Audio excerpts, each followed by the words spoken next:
Ngayong araw, susamahan natin sina Princess sa kanilang event. Ang kanilang client for today, ang mag-asawang Maricel at Jerry.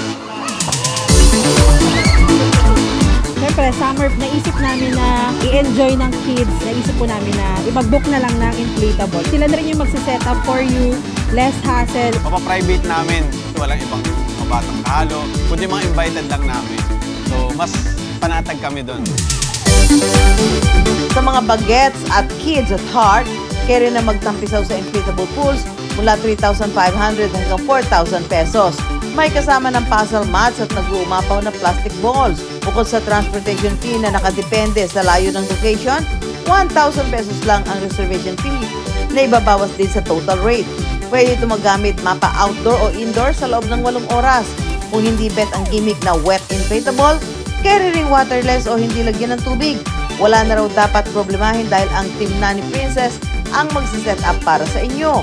Bukod sa 10 inflatable pools, meron na rin silang mobile playground at arcades.